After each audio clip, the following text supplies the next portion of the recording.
Hi, we have discussed several commonly used modes. You have certainly noted that the names I use may not match the names you see in some ventilators. Although for simplicity and didactic purposes, I tried to either use the most generic or intuitive names that I could think of, the heterogeneity in mode names poses significant difficulty to those learning mechanical ventilation. To address that issue, I wanted to do an optional video to introduce you to an interesting taxonomy for ventilator modes that can be used to describe any mode out there. In this video, I'll introduce a few complex concepts that will likely require reading the references in the description for full understanding. However, as long as you know the trigger, limit, and cycle variables and understand the targeting schemes of the modes you use, this video may not have a particular impact on how you manage ventilators at bedside. So don't worry if you want to skip this one. But if you have an academic interest in mechanical ventilation, this discussion will be helpful to give you a deeper conceptual understanding of advanced modes, and it will also help you dive into the mechanical ventilator literature. Let's get started. The taxonomy classifies modes according to three factors: the control variable, the breath sequence, and the targeting scheme. A sample mode name in this taxonomy would look something like this: PCCMVS, standing for pressure control, continuous mandatory ventilation with a set point targeting scheme. Let's start examining this piece by piece. The control variable simply points out which inspiratory variable is predetermined by the ventilator. This is analogous to the concept of the limit variable we have discussed. A mode is called pressure controlled if the ventilator controls how inspiratory pressures will be applied. For example, in the mode I had called pressure support, we set how much pressure the ventilator will apply above PEEP with each inspiration.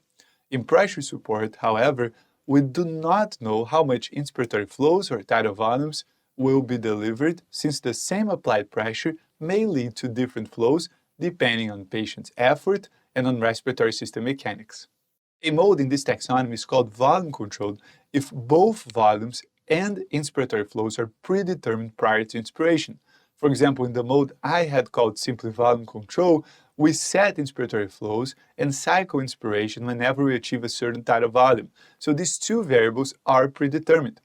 In contrast, in this mode, the pressure applied to generate the same preset flows will again depend on patient effort and respiratory system mechanics. So the pressure applied is not predetermined. Let's now talk about the breath sequence. Breaths are here classified as either spontaneous or mandatory. A spontaneous breath is a breath that was triggered by the patient and that the cycle variable is determined by patient-related factors. Can you think of a mode we have discussed that will allow for this? Yes, pressure support. In pressure support, breaths are always triggered by the patient, and the cycle variable, a drop in flows to a certain percentage of its peak, allows for the duration of patient effort to dictate the duration of inspiration. As a result, breaths in pressure support are considered spontaneous. Breaths where either the trigger or the cycle variable are not controlled by the patient, like pretty much every other mode we discussed so far, are called mandatory. An example would be any breath where the cycle variable is inspiratory time set by the operator. The duration of inspiration is not tied to any patient-related factors. If a mode only delivers spontaneous breaths, the breath sequence is called continuous spontaneous ventilation. If only mandatory breaths are delivered, the breath sequence is called continuous mandatory ventilation. If both spontaneous and mandatory breaths are delivered, the breath sequence is called intermittent mandatory ventilation. Lastly, we have the targeting scheme. A targeting scheme can be thought of as how the ventilator adjusts its outputs in response to the inputs it receives and a set of predetermined goals. A set point targeting scheme describes a mode where the operators, us, set the target values for the ventilator output, as we see in the mode I had generically called pressure control. In pressure control, the operator sets the inspiratory pressure applied above PEEP, and the ventilator simply applies that pressure. Another type of targeting scheme is called servo. Here, the operator sets a parameter describing how the ventilator output should follow a varying input. This type of scheme is seen in a mode called proportional assist ventilation. In this mode, the operator sets the percent of patient's inspiratory effort to support. This percentage is the parameter that tells how much pressure the ventilator should apply. The pressure applied by the ventilator will be its output. Since the parameter specifies the output as a proportion of estimated patient inspiratory effort is here a varying input that needs to be monitored.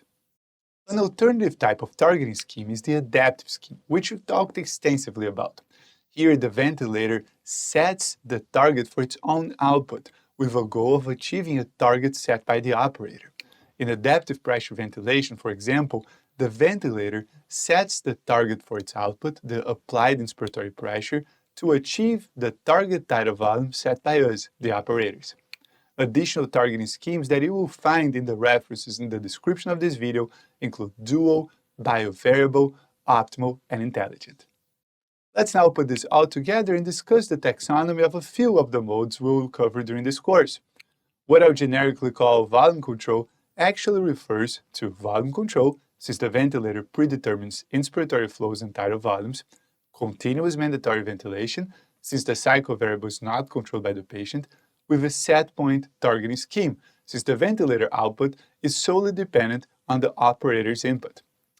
What I'll be referring to as pressure support refers to pressure control, since the ventilator presets how inspiratory pressures are applied, continuous spontaneous ventilation, since now the patient has control over both trigger and cycle variables, with again a set point targeting scheme.